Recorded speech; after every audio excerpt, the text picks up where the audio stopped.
Joined by seven-time champion Jimmie Johnson, driver of the number 48 Lowe's Chevrolet for Hendrick Motorsports. Jimmie, after an adventurous Talladega, you now are living on the edge coming into Kansas Speedway. What do you draw from your past experience to help you deal with the playoff pressure that you have this week? Yeah, I mean, it's a tough position to be in. In some ways, that crash also impacted other guys that I need to be concerned with. So, it kind of is what it is. We did fall a few spots in the points, but thankfully we did score points in both of those opening stages. So, I look back on Talladega, and I think we all know and feel like there's going to be a big one. And I think there's only 6 running at the end. So there's only a few people that actually made it through to see the checkered flag at all, which isn't unexpected. But coming here, it's been a great track for us. We've had a ton of speed here. When I think back to this spring, and how many cars that we passed through the course of the day, we'll have a great performance here, and we're going to need to have a great day. It'd be great to get back to victory lane, get that momentum going in the right direction. But more than anything, we want to make sure that we advance and get to that next round of 8. Okay, we'll open the floor for questions. We'll start with Claire, go to Holly, then to Bob. Claire B. Lang, Sirius XM NASCAR Radio. Everybody's debating and talking about and calling in to talk about what's Jimmie thinking, how is he, how's the team. Are you frustrated? Are you stressed out? You've won so many championships that you seem to be the kind of guy that would be able to kind of hold it together going into a cutoff race. But I also know you're hard on yourself, can't assume anything because that's what drives you. So how are you feeling headed into this weekend? It's honestly everything. During the week, it's easy to get frustrated at the start of the week, reliving what happened. But we're a team and a group that thrives on adversity. Whenever we've been backed into a corner, we've always stepped up and have delivered. And we all the members of this 48 team love a challenge, and we're not even close to losing that desire and that fight to be out there and compete and race for the win and race for the championship. So, depending on the moment in time, sure, frustration, pressure, stress, all those things run through us.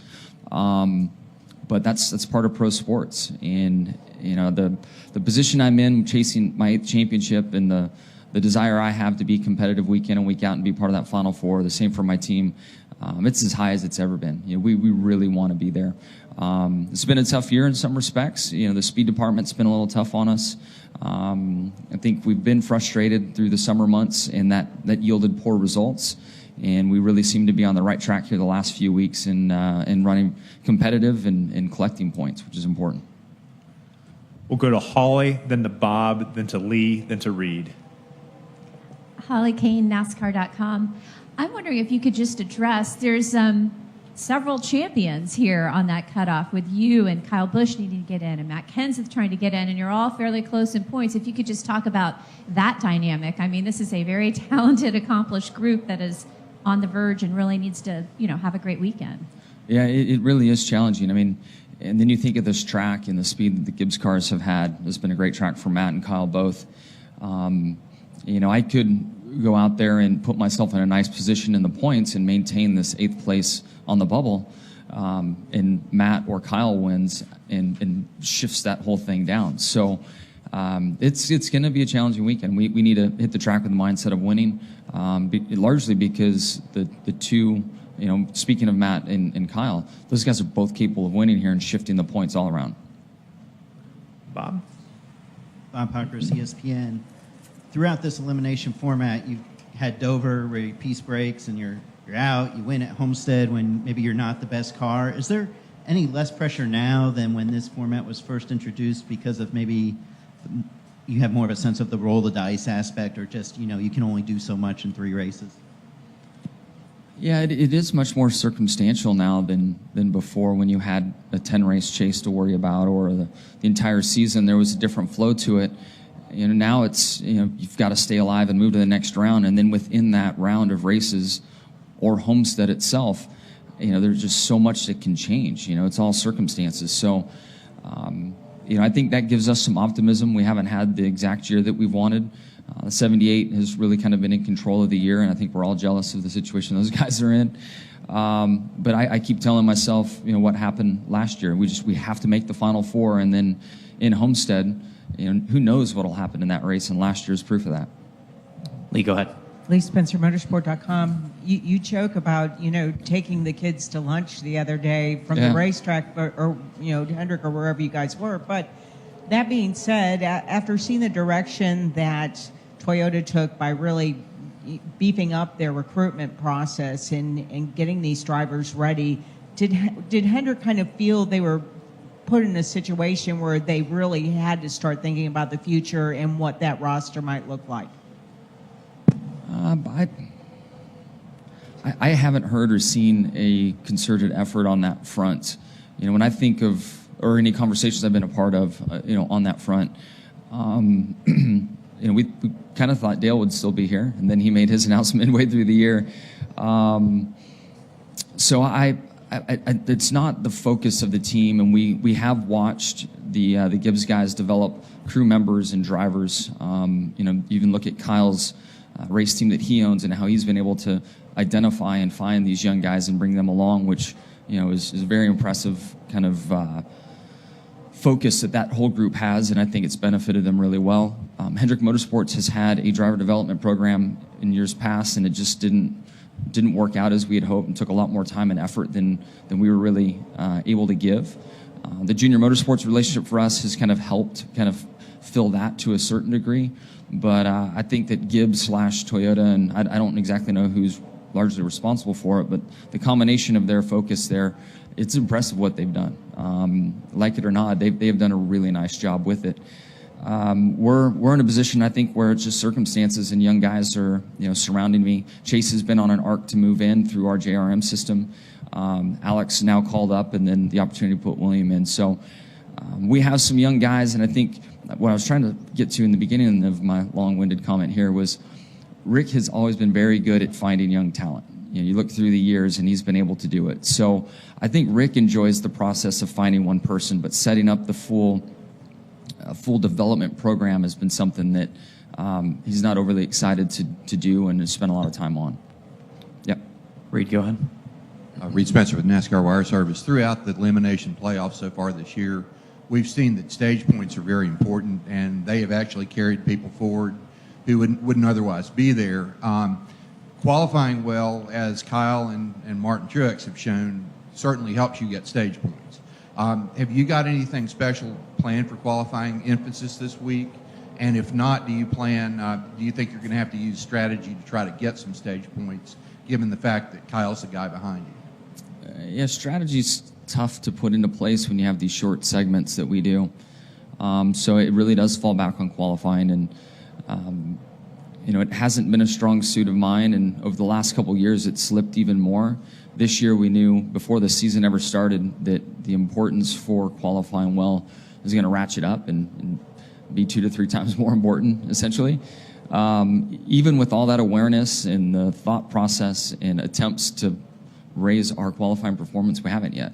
And we're looking at every option possible. So again, here this weekend, I personally am trying to find the right rhythm that's needed out there on the track to put up that lap time. And through practice and the 3 rounds of qualifying, at some point, I can sneak the speed out of the car and post a good lap.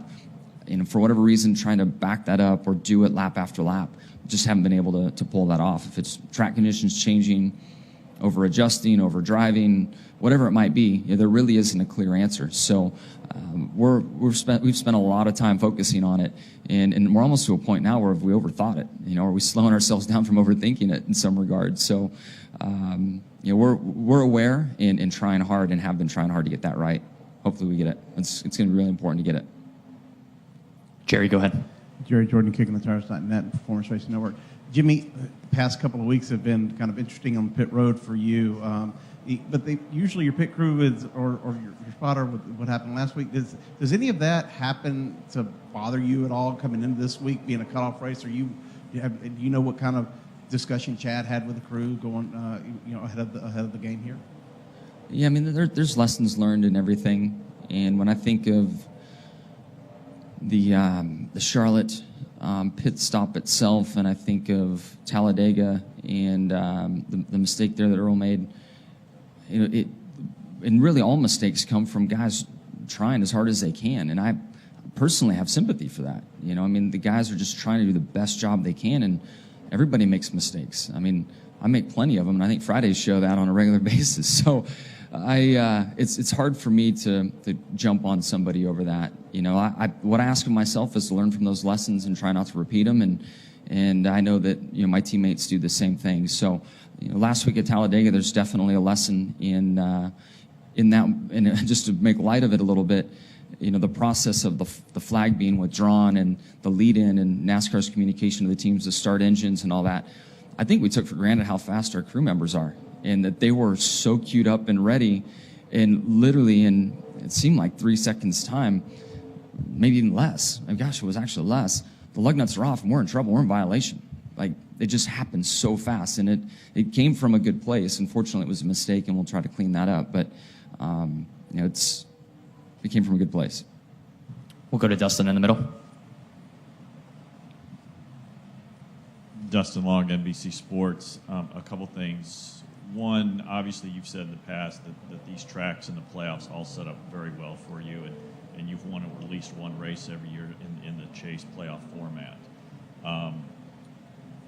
So how do you not get overly frustrated that you or your team gets overly frustrated with the performance and the situation that you're in? Because for years you've always said these all set up perfectly for you guys, and it's not working out.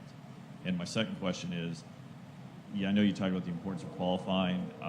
The pit selection for next week at Martinsville is based off of qualifying today. So how much more does that add to it, with especially for somebody like you, if you advance, what that can do for you next week? Yeah, actually I might have to have you repeat your first one. But the second question for Martinsville, yeah, this is huge. We all know how important that first pit box is. I've won plenty. I think I've maybe won one or two from that first pit box, but I know it's really useful and helpful when you have it. And the few times I have been in that pit box, I mean, you just need an okay pit stop and you roll off ahead of everybody. I mean, it's a big advantage, and everybody's aware of that. You know that today counts for that pit box, so it does put a premium on today's efforts. And I know it's not a double points day, but it's a double something day for sure. Now, the first question, can you go through that again? You know, these you've said in the past these tracks all line up well, and you've had success and won every year in the Chase playoff format in this stretch. Now that you haven't, how do you not let that frustration for you or even for your team, because the expectation is Jimmie Johnson's going to win a race, Jimmie Johnson's going to do this, and now you're in this position of, you know, there's some questions, or Sure. nothing else, there's doubt. And obviously when there's doubt, that can seep in and create other issues. Yeah, expectations are an interesting thing. I mean, you know, what we live and experience within the team is usually different than the outside expectations. So we're very focused on our jobs, and if we stop and pull back and think as maybe the big collective group does, we could get caught up in that and potentially go down the road of, as you pointed out, 10 best tracks, you know, pressure to win a race and so forth and so on. As a general statement, we want to win every race. You know, we show up at every track with the intention to win. We know that we're capable of it. Some weeks are more challenging than others. We're very optimistic for here based on the past, you know, handful of races and our speed. So we have all that with us.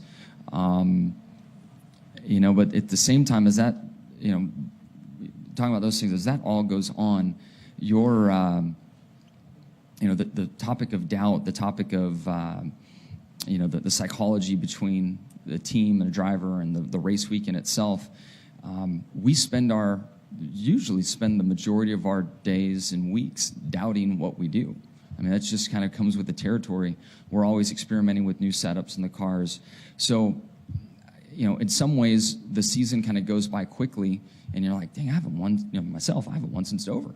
It's been a long time. You know, we've been through a couple good tracks, and it's amazing how fast time goes by because you're so caught up in the moment and trying to find your way through and make your cars fast. So expectations, they are high. You know, we feel like we've been playing a little catch up through the course of the year. You know, so we're managing, I guess, probably the best way to do it, trying to manage the emotions. We know we won't execute well if we're overly frustrated. You know, so we're just trying to manage all of that and move forward. Time, experience, and different stages of trying to manage the frustration. I think that the collective group can maybe limit or hinder the growth in trying to find the solution. Where we're at right now, and the openness and the talking, the discussions, the way we're all working with each other, I think we've definitely hit the bottom side for ourselves this year, and are in a very good place to kind of grow and end up where we want to. I mean, I really do feel that we're heading in the right directions in a lot of ways. The car is kind of the car with the speed, but through a summer of trying to find big chunks of speed, we're in a spot now where we feel pretty good about the foundation of our setups. We just got to go race. People make mistakes. We just have to go out there and finish where we're supposed to. And if somebody gives us a chance, man, we got to knock it out of the park then. Sorry, guys, due to time, we got to wrap up. Jimmie, thanks for the time. Okay, thank you.